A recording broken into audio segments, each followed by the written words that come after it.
హల్లెలూయా. నీ శత్రువుల యొక్క దవడ ఎముకను ఊడగొట్టేవాడు దేవుడు. భయపడుకో. పరిస్థితిని చూసి భయపడుకో. నేను అవహేళనగా మాట్లాడుతున్న వాళ్ళని చూసి భయపడుకో. వారిని చూసి నువ్వు భయపడుతూ ఉంటే నీ ఆత్మీయతలో నువ్వు ముందుకు అడుగు వేయలేవు. పరిస్థితిని మార్చగలిగిన దేవుడు నీ తోడుగానే ఉన్నాడు. భయపడాల్సిన అవసరం లేదు.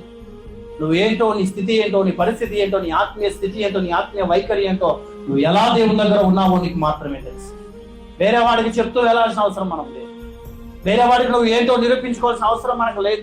నువ్వేంటి అనేది దేవుడికి తెలుసు. కాబట్టి నీ యొక్క యథార్థతను బట్టి, నీ యొక్క విశ్వాస జీవితాన్ని బట్టి దేవుడు నీకు ప్రత్యుత్తరం ఇవ్వడానికి, జవాబు ఇవ్వడానికి ఆయన సిద్ధంగా ఉంటూ ఉన్నాడు. జాగ్రత్త. దేవుడు నేను చూస్తున్నాడని భయంతో ప్రతినిత్యం మనం బ్రతుకుతాం. పోరాటాలు వస్తాయి, కాదని చెప్పటం లేదు. పోరాటాల్లో నుంచి విజయాన్ని ఇచ్చేవాడు ఆయన ఒక్కడే. హల్లెలూయా.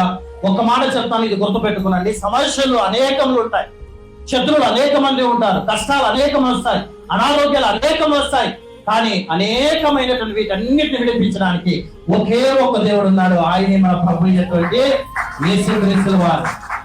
అనేకమైన వాటిని జయించడానికి అనేక మంది రాలేదు. అనేకమైనటువంటి వాటిని జయింపజేయడానికి ఒకే ఒకడు వచ్చాడు. ఆయనే సర్వశక్తిమంతుడు.